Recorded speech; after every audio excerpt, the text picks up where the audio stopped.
Hello everybody, Marco is here. Today, another tip, another guide for SFM for all of you that wish to figure out the intricacies and the secrets of this awesome software. Right now I'm going to talk to you about changing model names.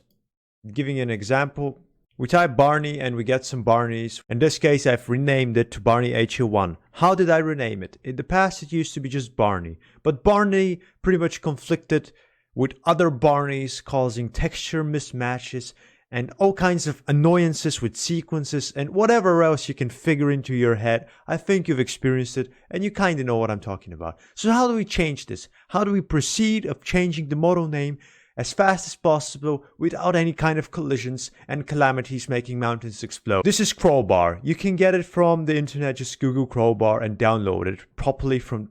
You gotta go through the Steam community, otherwise just be careful what you download. This software is free and you can use it, you can donate to the person. Here he is, Zach Macau, you can donate to him. Pretty cool guy, he's been supporting the whole community with this software, so just keep that in mind and support him as well. Here I've opened the model for my convenience so I can decompile it. Just drag and drop and then click decompile.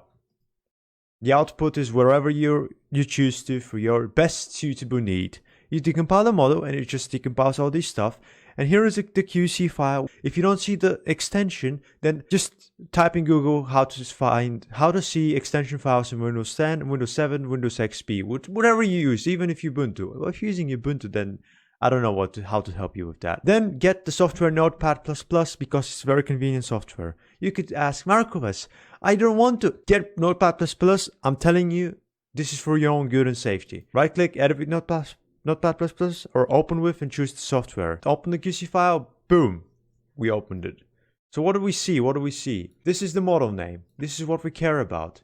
And it's called Barney HO1. So now we, for instance, want to change it to Barney Boss. Because Barney Boss, why not? Or let's give it also a folder for Barneys. And this is how we gave it a folder and we changed its name at the same time. Whether you do only one of them is up to you. And now as we go back, for instance, I'm going to show you some things. We can delete some sequences if we want to. Like I don't want these sequences until here. So I can just delete them and the model is pretty much going to work. For instance, if you got sequences that are awful, or if you want to just optimize the models, because the modeling is not handling it well, so you got to remove a few sequences, this is how you just bloody do it. And if we keep going down, we're going to find some kind of collision joints. And I don't believe in physics in SFM, so I'll just remove them, because this is for Garry's Mod, I don't need it. Also, another way of optimization I'm going to tell you about is these events. Yeah, these events in SFM, I'm not sure they have any use, because they usually are for WAV files, which means sound files. So I usually delete them because it reduces the size of the model. Yeah, you see that? Boom, boom, boom. Now you save. You drag and drop the QC file into the Crowbar. It's going to directly go to compile. And you have your output, which is this folder, which is going to be compile. And I click compile. And oh, what is this? It gave me an error. But how do we understand what this error is? Well, you don't need to be a genius. Just look at the number, 165. This is line 165. And since we're using Notepad++, which I told you about, go to 165. This is it. You see the line? Just delete this. Boom. And now we Control S to save. Control S. And we compile. Uh-oh. So apparently there are duplicate animations here, and I don't think it's just gonna be 165. I'll just delete a few of them down the line. And then I'm gonna try and compile again. One more. Compile. And boom! We deleted enough duplicates, so Crowbar now allowed us to compile the model. Pretty happy, right? Minimize this. And now we just go to compile models and we have our Barneys. And then when we go to SFM and go to the directory of our choice, and we can see Barney Boss is already there. And we have Barneys as the folder, and we have the change name Barney Boss. So we've changed the name, we've given it a folder, and it's awesome. But remember, do not rename directly the file. It has to go through Crowbar and you have to modify the QC file. And if you wanted to give it a folder, it must stay in that folder. If you want to change a folder, you have to modify the QC file, which means decompiling it and recompiling it over again. What if you wanted to move your files, your game files like the TF2 files and H2 and whatever kind of files, away from the Source Filmmaker game directory? As you see here, you can't even see Half-Life 2 or TF, and usually it has those folders. And inside are executables, configuration files, and models and materials. But I've removed them. And you're asking me, but why would you do that? You're going to break the game. Listen, on the left side, here's my Half-Life 2 directory. And it has all the necessities for Source Filmmaker to run. And it's not even in the game folder of Source Filmmaker. But what about Team Fortress, Marcovas? What about that? Well, you go to the TF directory. And here you have everything you'd need to run Source Filmmaker. Of course, it's better if you have an SSD for Team Fortress to be inside the game directory. Meanwhile, Half-Life 2, it doesn't really matter that much. It's still a good idea for these two to be there. But what you should remember is that even if you have them in here, you can still remove the models and materials and move them somewhere else. But then you'd ask me, but how do I activate them so I could have them inside my Source Filmmaker directory? I am confused. Don't be, because I'm going to show you what to do. This is the gameinfo.txt file, which is located in the Source Filmmaker, game, usermod, gameinfo.txt. Please install Notepad++ in order to have a better experience. So we are in usermod in gameinfo, and here I have all these directories. How do you get this thing? In Windows 10, I'm not sure what kind of potato you're using, but I can only show you for Windows 10, and potentially for other Windows this is pretty much similar. You just click here, Control-C, this is official DLCs, and just copy-paste, see? And you put this, and you just type game, you put the location of your folder, it just needs to be the folder, for instance, Left 4 Dead 2 is this thing. And inside are models, materials, and potentially maps. And inside models, you put all your models. Materials, and maps, you put all your maps. And when you put them in there, it's going to be activated as a game directory inside your Source One Filmmaker. The good news about this is that you can use this in a network, which means that you can have Source Filmmaker on another computer without even having these local files on that computer, since it's accessing them over the Windows network. On the other computer, you're going to have this location. It's important that on that computer, if you want the game info of that Source Filmmaker to be the same, is that you put your drive letter to be the same as the drive letter on the initial computer that's hosting those files. If you put the same letter, you can easily just copy-paste the game info for the first Source Filmmaker to the second one without any hassle. When you haven't activated CSS in here, it will not show in the mod filter, which means that even if you want to have it, you don't. When you activate it in game info, you reactivate Control-S for save, you gotta restart Source Filmmaker. And when you've restarted it, CSS is activated and ready to be used. Awesome, right? Somehow this guy has a glitched leg. Why is there a face on his leg? No. Particles are a must know for every animator out there. Of course, there is just a subtlety that's being used by animators, but it always is an extra spice when you include a particle in that shot, as it just gives further quality to the ampleness of that sweet, sweet cake. So here I'm going to show you how to change colors of those particle systems, as well as their sizes. First, you get a particle system by finding the PCF file which contains them all. I'm going to be using a Half-Life 2 Fire Medium particle system. There we go. This is an orange fire. We want to change it though. So you right click on the particle and you click Instance Particle System. Then you right click again, Edit Particle, and click on Fire Medium. Here we have the preview, which is important for us to see the changes that we're making. Now, changing the color, we need to go to Operator and find Color Fade. Apparently there is none, so we can easily just add it. Right click, Add, Color Fade. And now we have a color fade, which we will change the color to to green. Now you can see the color fade on top of the particle system is green. Now we go to initializer and we look for color random. But since it's not there, we add it again, color random. I need to click on it. And on top is the colors, which we change again to green, both of them. Now, predominantly, the fire is green. The reason that there's still orange stuff is that there are children particles attached to this one. So they need to follow the same procedure of color random and color fade, changing the colors there in order to achieve this effect. Now I also want to show you making the particle bigger or smaller. Initializer, radius random. Go to the bottom, radius max and radius minimum. These are the values that you use to control the size of your particle system. 180. Now we have a giant ball of green. Accept. And squalala. Isn't it beautiful? Yes, it is. If we go to the particle again, I'm going to show you where to find the other particles. You go to children. Fire, medium, glow. I'm going to choose a 201. And it has child. And we want to go to initializers. For instance, we want to make it bigger as well. There is the glow. You see the glow effect? What about if you want to change the colors? We need initializer,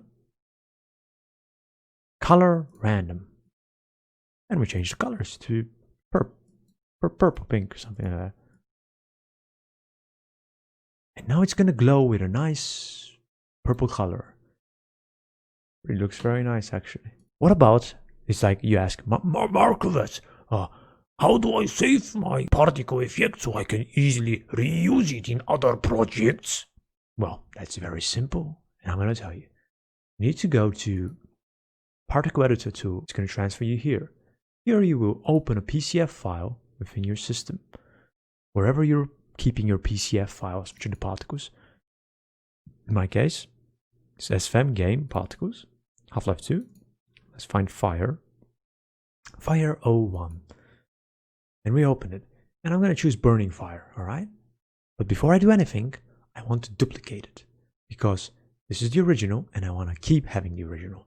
Meanwhile, the new one I'm going to create from the original is a separate entity altogether, which I'm going to create by duplicating this thing and changing that. And I'm going to call it test.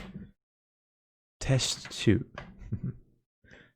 I guess I've done another test in the past. Let's delete that.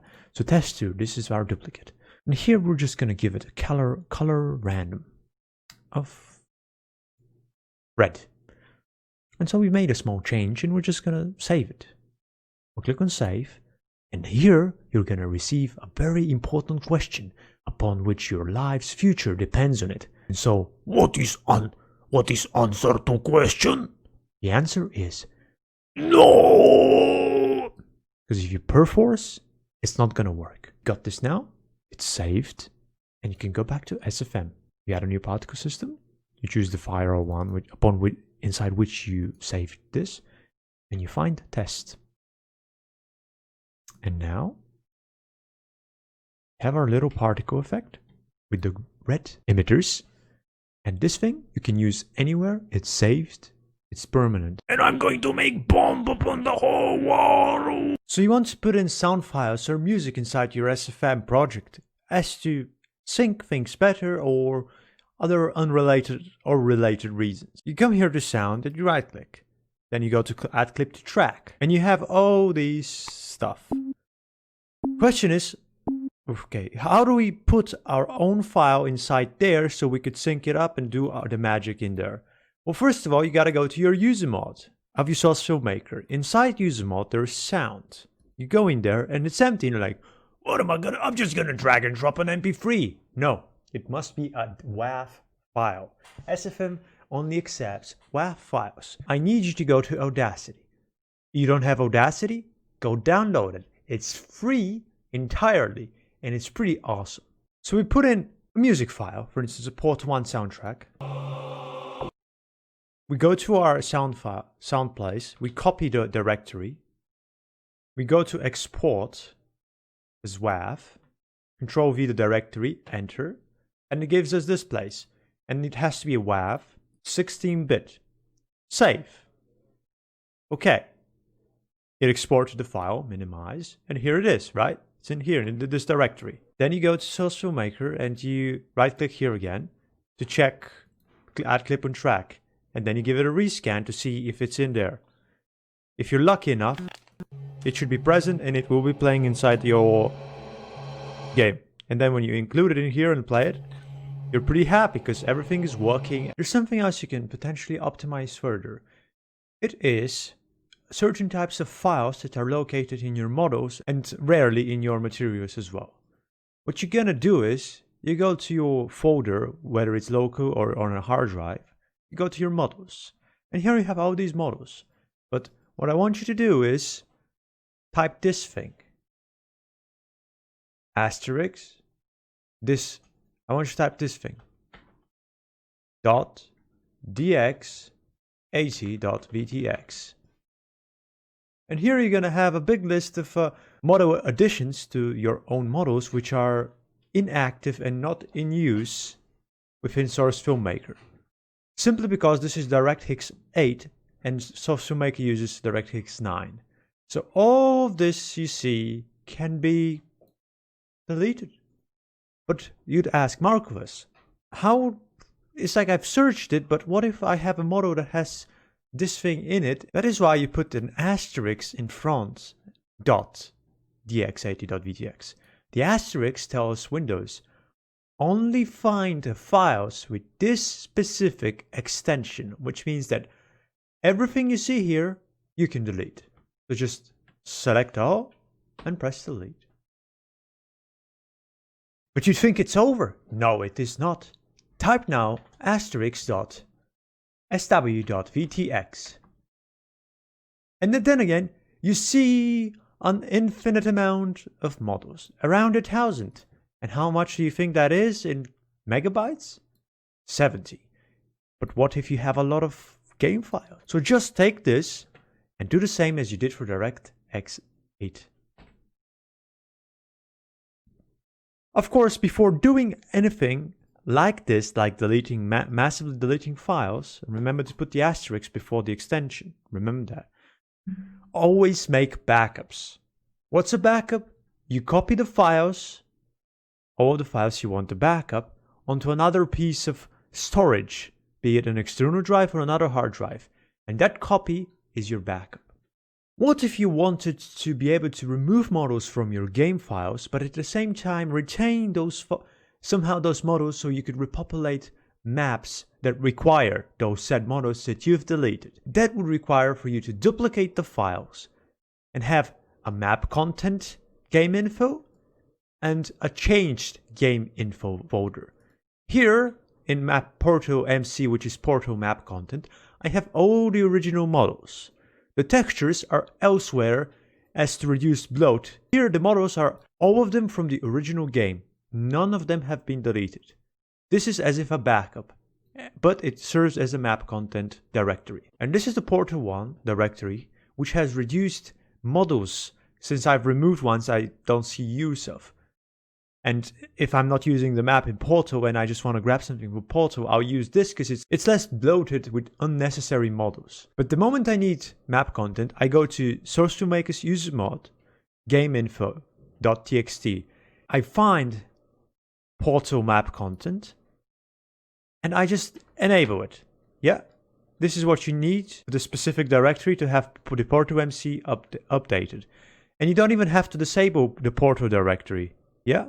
It's like you can have both at the same time, or you can have only one of your liking. If you're going to be using Half-Life 2, Counter-Strike Source, Delta Defeat Source, and similar Valve games related to Half-Life, you're going to have material, which is texture overload, because those games pretty much use similar textures to power up their maps and models. What you can easily do is create a texture directory and specify it in the game info. And inside that directory, which is this, you can see that folder? This is the game directory for my textures. And inside of it is the materials. And you just put all Half-Life 2, Day of Defeat source, Counter-Strike source materials inside here, which is going to save you on potentially loading times of whatever. It's going to make Source Filmmaker love you more, adore you more, and it's going to reduce file size. And that's something you always have to strive for. You remember the times when you would create a sequence for a model, and you would try to attach something to the model's hand as the sequence proceeds, but every time you do that, issues arise. By issue, the model is not moving with the sequence animation of the model. What I'm going to show you is, we have a GNOME, and we're going to import a sequence called walk, right? And this walk animation is nice. And then we just put the wine bottle in the GNOME's hand. We grab the hand, and we attach it to the root motion, the root transform of the bottle. And then we say, very nice, I like. But oh, what happened? Nothing's happening.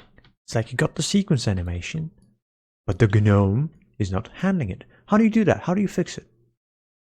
You go to the root transform of the wine bottle after you've attached the hand to the bottle, and you playhead it. And now, squalala!